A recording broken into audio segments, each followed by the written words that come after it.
جو بیوی کھڑے ہو کر جمع کرواتی ہے، ایسی بیوی اپنے شوہر سے پہلے مر جاتی ہے۔ جمع کے دوران بیوی کو زیادہ پسینہ آئے تو سمجھ جائیے کہ جڑواں بچے ہوں گے۔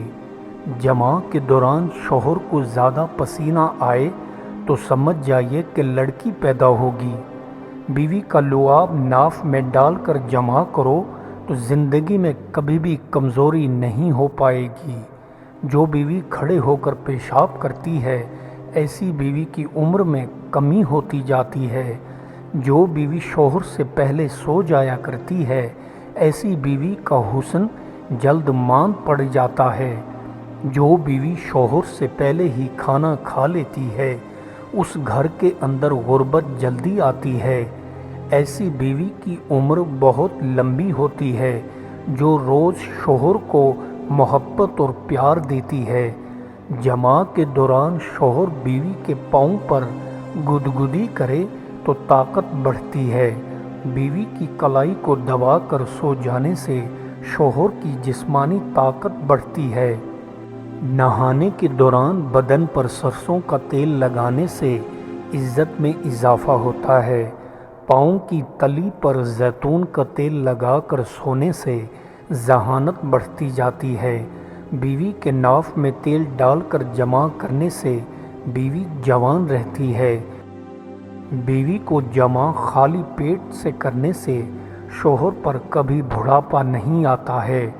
بیٹھ کر کنگھا کرنے سے گھر میں برکت اور گھر میں دولت کی بارش ہوتی ہے۔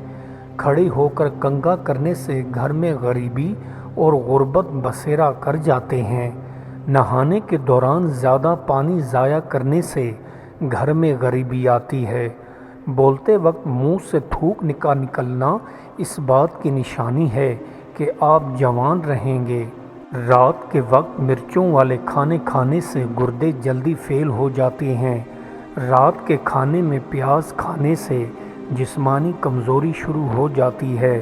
دوپہر کے کھانے میں پیاز زیادہ کھانے سے جسمانی طاقت بڑھتی ہے۔ نیم کے درخت کے سائے میں بیٹھ کر کھانا کھانے سے 70 بیماریاں بھاگ جاتی ہیں۔ بارش میں نہاتے وقت مچھلی کھانے سے کینسر کی بیماری دور بھاگ جاتی ہے۔ بارش میں نہاتے وقت نیم گرم پانی پینے سے ذہانت بندر جیسی تیز ہو جاتی ہے۔ ایڑیاں پھٹ گئی ہیں تو لیموں کا چھلکا ایڑیوں پر باندھ کر سو جاؤ، ایڑیاں ٹھیک ہوں گی۔ کالی مرچیں کھانے سے دل کی گھبراہٹ اور دل کی بیماری کبھی نہیں ہوتی ہے۔ چائے سے پہلے ٹھنڈا پانی پینے سے دل کا اٹیک ہونے کا سبب بڑھ جاتا ہے۔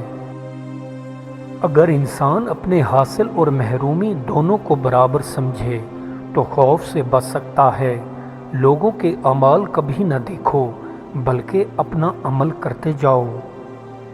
زندگی کی مجبوریوں کو پہچاننا نفس کی پہچان ہے، لہٰذا نفس کی پہچان یہ ہے کہ کون سا انسان کسی مقام پر جسم تقاضوں سے کیسے بے بس ہو گیا۔ جو حاصل کی جانے والی چیزیں ہیں، اگر انہیں کسی پر قربان کرنے کی خواہش ہو جائے تو سمجھو کہ اس سے دوستی ہو گئی، محبت ہو گئی۔ جس نے ایسی زمین آباد کی جو نہ کسی مسلمان کے قبضے میں ہو اور نہ کسی معاہدہ کے، تو وہ زمین اسی کی ہے جس نے اسے آباد کیا۔ آدمی قناعت پر اکتفا کرے اور ضروری سامان کے ساتھ رہے تو تھوڑی آمدنی میں بھی رہ سکتا ہے اور فرض منصبی کو بھی ایسا ہی تقوی والا ادا کر سکتا ہے۔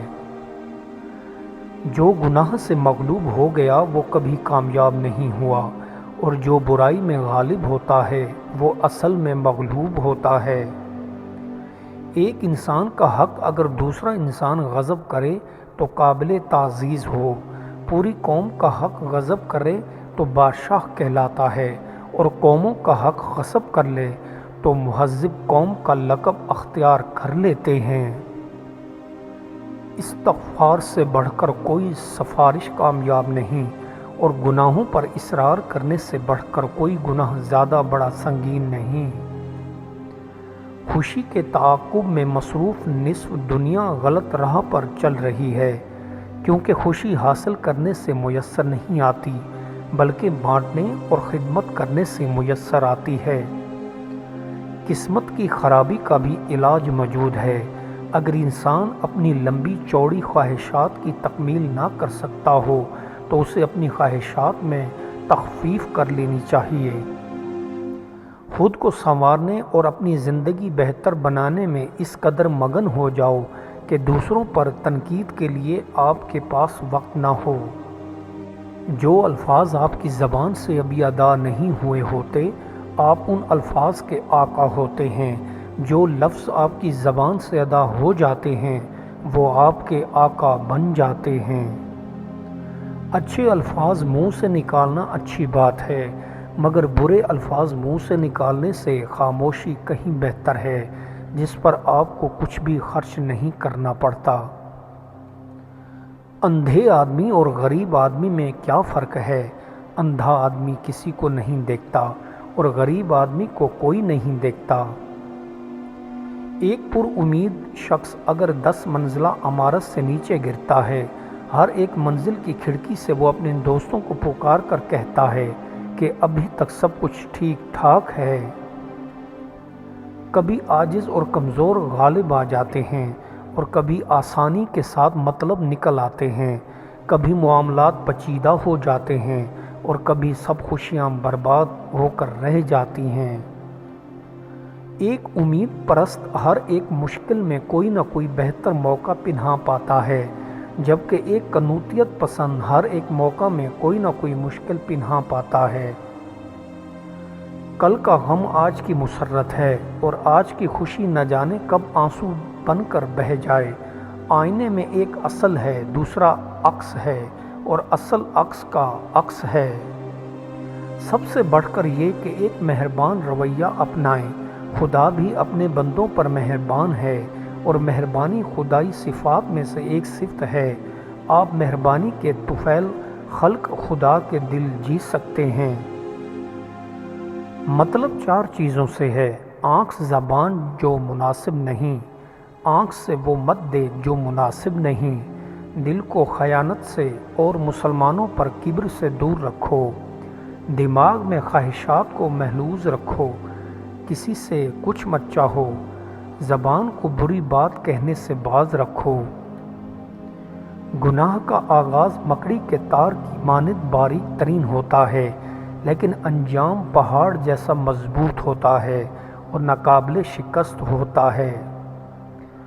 بہت سے دنیا میں ایسے عالم موجود ہیں جو بادشاہ کے پاس دین لے کر جاتے ہیں اور جب واپس آتے ہیں تو دین وہیں چھوڑ آتے ہیں۔ 6 چیزوں سے آدمی کی عقل کا امتحان ہوتا ہے: غصے کے وقت بردباری کرنا، خوف کے وقت صبر رکھنا، رغبت کے وقت میانہ روی کرنا، ہر حال میں اللہ کا تقوی رکھنا، لوگوں سے صلح رکھنا، لوگوں سے لڑائی جھگڑا نہ کرنا۔ انسان ہی وہ جاندار ہے جسے دنیا میں اتنے شدید مشکلیں اور مصائب برداشت کرنا پڑتے ہیں کہ اسے ہنسی ایجاد کرنا پڑے۔ جہالت کے اندھیرے علم کی روشنی سے ہی منور کیے جا سکتے ہیں۔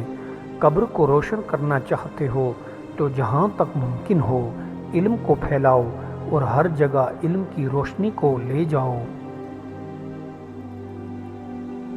دولت بیوی میں بند ہے، بیوی کے بندھے بالوں کو کھول کر جمع کرو، دولت سے مالا مال ہو جاؤ گے۔ جس کی ہمت اللہ تعالیٰ کی جانب مصروف ہوتی ہے اس کے تمام کام رحمت الہی کی برکت سے انجام پاتے ہیں۔ جس نے نیکی کو فروغ دیا اس نے آخرت میں خوب نفع پایا۔